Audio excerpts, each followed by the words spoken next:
Adidas keeps trying to put running shoe tech into a hiker, and the Free Hiker 3 Low is the best expression of that yet. The Free Hiker 3 Low GTX is Adidas Terrex's $180 low-cut waterproof hiker built on a dual foam midsole that rides closer to a modern cushion trainer than a traditional hiking shoe. And that's really the main story of this one. It pairs that soft, springy ride with a Continental outsole and full GORE-TEX liner, keeping it firmly in hiking territory. It's the best expression yet of the free hiker concept, but there is one specific collar quirk I'll flag honestly that most reviews have missed. But before my performance review, let's go over those key specs. They cost $180, and I will let you know at the end of this review if I believe they're worth that price tag. They weigh 13.2 ounces or 374 grams.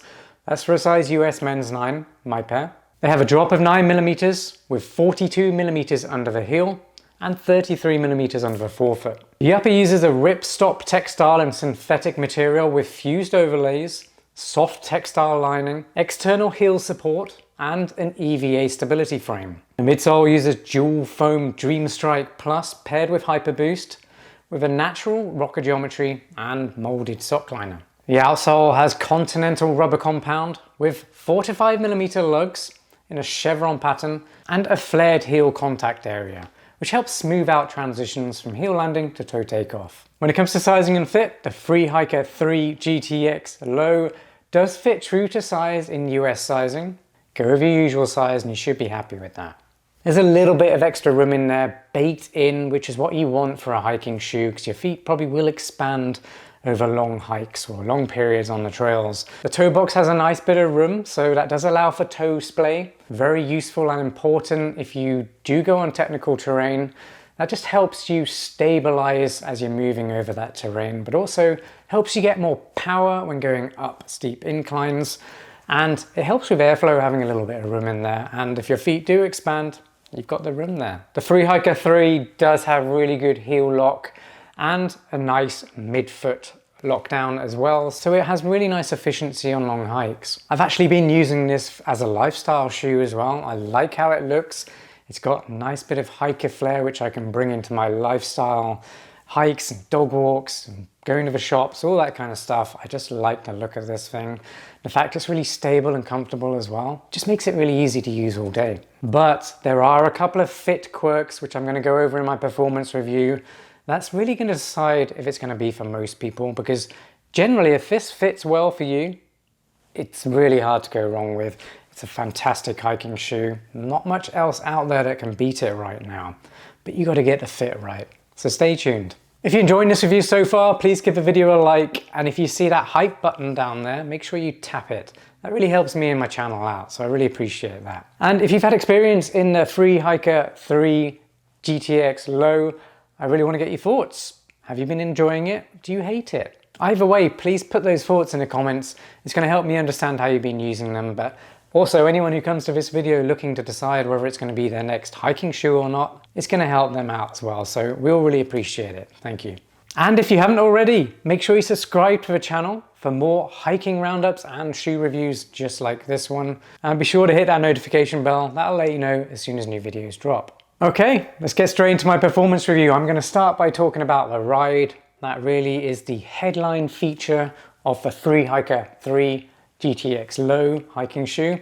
It really is springy, bouncy, and joyful to hike in. The combination of Dreamstrike Plus and Hyperboost give you a really energetic ride that kind of just makes you want to hike faster, or at least allows you to hike for longer periods without feeling like you're straining your feet or legs because there's so much energy return in here.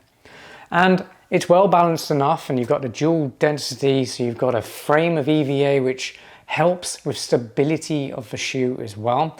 That also means you're not using as much micro adjustments as you hike to help stabilize your foot on the trails, meaning you're going to feel fresher for longer. This really is the closest thing I've experienced to a soft, controlled daily trainer running shoe in a low-cut waterproof hiking boot to date. If hiking shoes have felt stiff, flat, or dead, or too firm to you in the past, this is the one that's definitely going to make you reconsider. The rocker geometry here really helps you roll through your stride That adds to efficiency whilst you're hiking, and meaning you can go further before you start feeling tired. So if you imagine you land towards your heel, you get the nice soft absorption from this dual density foam, and then you hit this rocker shape and you flex the shoe and you toe take off. That whole transition is buttery smooth. That's what makes this one super special underfoot. And it's the reason I know so many people are going to love this one. The stack height is high. It's 42 millimeters at the heel. So if you're not used to that, you might feel like you're floating over the trails a little bit, which can be detrimental on extremely technical trails. You won't have as much control, but I think for most people, for most types of trails, for hikers, this is going to fit the bill really well. It's also very stable because you've got that chassis, the EVA chassis or frame that holds your foot more stable. It's got a fairly wide platform at the heel and the forefoot as well. That helps spread pressure and just give you better balance. There's also this external heel hold within the shoe. It's kind of disconnected from the actual collars of the shoe. What that does is hold your heel within the shoe more and give you more support at the upper level. Rather than underneath your foot, it just holds your ankles and foot stable as you're hiking. So there's two technologies going on here, one keeping your foot stable within the shoe and one keeping the shoe itself stable. When it comes to traction, the Continental rubber compound outsole has been fantastic. I've had quite a bit of experience with Continental rubber compound and trail running shoes from Adidas, and 5mm lugs are aggressive enough to give you good traction, good bite if you're going up hills, but also when you're going down hills, it kind of catches you and stops you from slipping around. So that's really nice to have in a hiking shoe. It just gives you extra confidence on the trails. One thing I will say, if you are going to be hiking on very slick wet surfaces, like very slick rock or lots of wet exposed roots, this can be a little bit slippy because of that rubber compound. It's not the best in those circumstances, but to be fair, they're quite rare. And if you know the capability of your outsole, then you can kind of walk around those obstacles and at least prepare for it. When it comes to waterproofing, the GORE-TEX liner does a really good job of keeping water out. This is a low-cut hiking shoe, so if you are going to be going in anything deeper than this collar here, of course it's going to go in the shoe and you're not going to get any waterproof protection. A low-cut hiker like this is really better for rain and puddles or splashes, that kind of stuff, where you just want protection for all day from small amounts of water. A mid-cut or high-cut hiking boot that's waterproof is going to be better if you are going to be crossing streams and that kind of stuff. But bear in mind, those types of boots are going to be much less breathable. So things to be thinking about. There is a little bit of protection in the toe bumper here. It's not fully reinforced, but there's definitely protection at the front. So if you stub your toe on a root or a rock, you should have enough protection here. One thing about breathability is it's actually pretty good for a waterproof hiking shoe, but it will of course run pretty warm if you are going to be hiking in very hot conditions. That's just the nature of waterproof membranes. Now for the issue of fit, which is the biggest issue I have with the FreeHiker 3. There is this section here, you can see the orange nylon strap. It's on both sides and it kind of attaches to this almost unattached heel collar at the rear that I mentioned earlier. Bit of a strange design, I've never seen this before, but anyway, this nylon strip of material here, if you have pronounced navicular bones, because of this design, that nylon thread will put pressure on your navicular bones. So comfort here is really going to depend on your foot shape, and it doesn't really break in because it's the nature of the design. So this is going to be one that you should probably try on in a shop first if you can, just because of that fit issue. It's not painful, but I do feel it on my feet, and you feel it more on longer hikes.